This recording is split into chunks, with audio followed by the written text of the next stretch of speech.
எல்லாருக்கும் வணக்கம். Welcome to all in all புதினா சேனல். இன்றைக்கி நம்ம என்ன ரெசிபி பார்க்க போகிறோம்னா, நிறைய பேருக்கு இதுதான் ரொம்ப ஃபேவரட்டான ஒன்று. அது என்னதுன்னா பிரியாணி.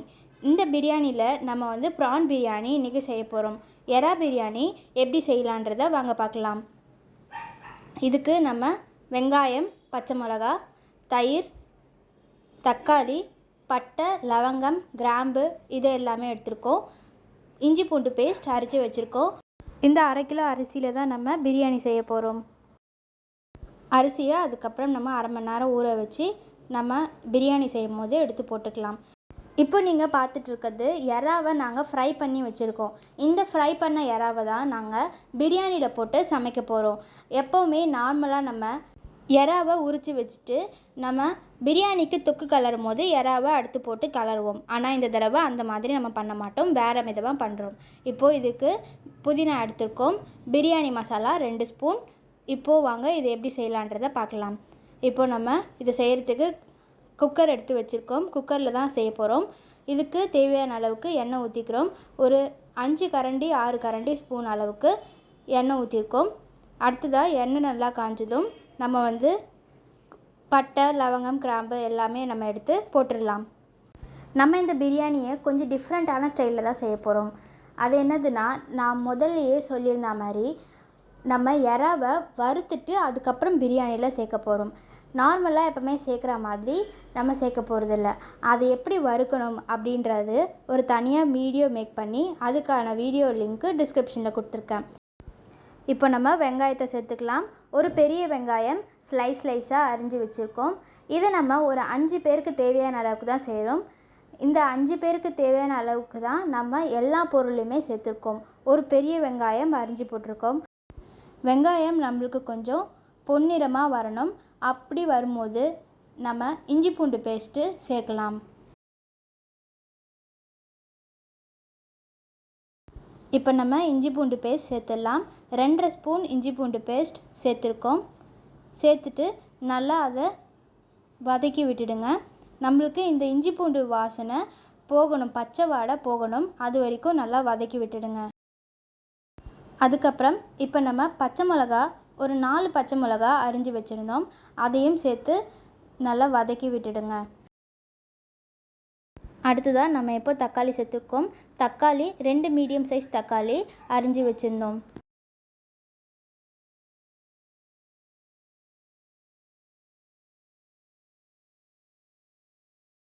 இப்போ நம்ம புதினாவை சேர்த்துடலாம். புதினாவை சேர்த்துட்டு அதையும் நல்லா கலந்து விட்டுட்டு பிரியாணி மசாலா 2 ஸ்பூன் சேர்த்துக்கோம்.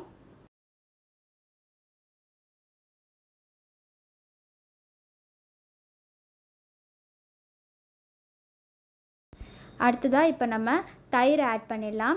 தயிர் 1/2 கப்பு நம்ம எடுத்து இதில் ஆட் பண்ணியிருக்கோம்.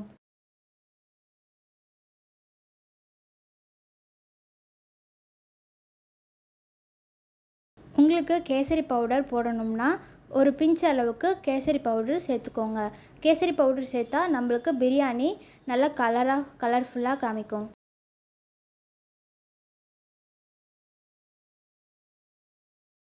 அடுத்ததாக இப்போ நம்ம தண்ணி சேர்க்கணும். தண்ணி வந்து நம்ம எவ்வளோ அரிசி போடுறோமோ அந்த அளவுக்கு தான் அதுக்கேற்ற மாதிரி நம்ம தண்ணி ஊற்றணும். தண்ணி நம்ம வந்து 4 கிளாஸ் 4 டம்ளர் அளவுக்கு தான் தண்ணி ஊற்றிருக்கோம். ஏன்னா நம்ம 1/2 கிலோ அரிசி சேர்க்க போகிறோம், அதனால் 4 கிளாஸ் அளவுக்கு தண்ணி ஊற்றிருக்கோம். அந்த கிளாஸ் வந்து நம்மளுக்கு 3/4 டம்ளர், ஒரு முழு டம்ளரும் இல்லாமல் 3/4 டம்ளர் அளவு தண்ணி தான் வச்சுருக்கோம். தண்ணி சேர்த்துட்டு நல்லா கிண்டி விட்டுடுங்க. அதுக்கப்புறம் நம்ம இப்போது தேவையான அளவுக்கு உப்பு சேர்த்துக்கலாம். உப்பு சேர்க்கறது தான் நம்மளுக்கு இருக்கிறதுலே பெரிய பிரச்சனையாக இருக்கும். அதனால் நம்ம உப்பு சேர்த்துட்டு இதை கொஞ்சம் டேஸ்ட் பண்ணி பார்த்தோம்னா நம்மளுக்கு கரெக்டாக இருக்கா இல்லையான்னு தெரிஞ்சிடும். அதனால் கொஞ்சம் டேஸ்ட் பண்ணி பார்த்துக்கலாம்.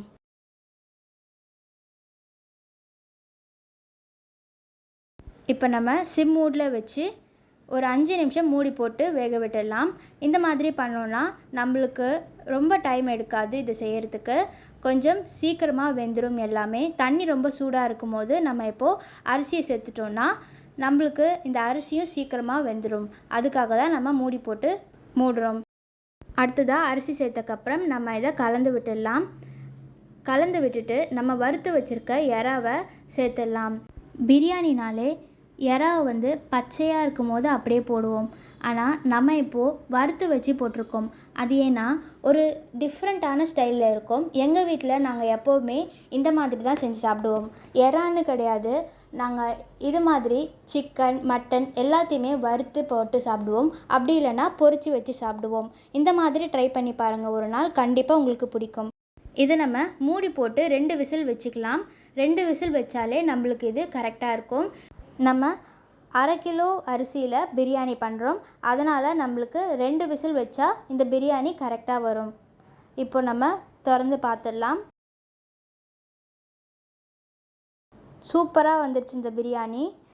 அவ்வளோதான், இந்த பிரியாணி ரெசிபி செஞ்சு முடிச்சாச்சு. இந்த ரெசிபி உங்களுக்கு பிடிச்சிருந்ததுன்னா, முக்கியமாக நம்ம இதில் எறாவை வறுத்து சேர்த்துருக்கோம். இந்த மாதிரி செய்கிறது உங்களுக்கு பிடிச்சிருந்ததுன்னா உங்கள் வீட்டில் செஞ்சு பார்த்துட்டு மறக்காமல் கமெண்ட்டில் சொல்லுங்கள். உங்களுக்கு இதை பார்க்கும் போதே தெரியும், எறா ஃப்ரை பண்ணி போட்டிருக்கிறதுனால எறாவே நம்மளுக்கு தனியாக சாப்பிட்டோன்னா அவ்வளோ டேஸ்ட்டாக இருக்கும். யூஸ்வலாக நம்ம பிரியாணி செய்யும் போது எறா தனியாக சாப்பிட்டோன்னா நம்மளுக்கு எறாவில் அவ்வளோவா டேஸ்ட் இருக்காது. ஆனால் இப்போ நம்ம எறாவில் ஃப்ரை பண்ணி போட்டிருக்கிறதுனால எறா தனியாக சாப்பிட்டாலும் டேஸ்ட்டாக இருக்கும். நம்ம பிரியாணியோடு சேர்த்து சாப்பிடும் போதும் ரொம்பவே டேஸ்ட்டாக இருக்கும். கண்டிப்பாக இதை ட்ரை பண்ணி பாருங்கள். இந்த எறா பிரியாணி உங்களுக்கு பிடிச்சிருந்ததுன்னா லைக் பண்ணுங்கள், உங்கள் ஃப்ரெண்ட்ஸுக்கு ஷேர் பண்ணுங்கள். மறக்காமல் நம்ம சேனலுக்கு சப்ஸ்கிரைப் பண்ணுங்கள். தேங்க்யூ ஃபார் வாட்சிங்.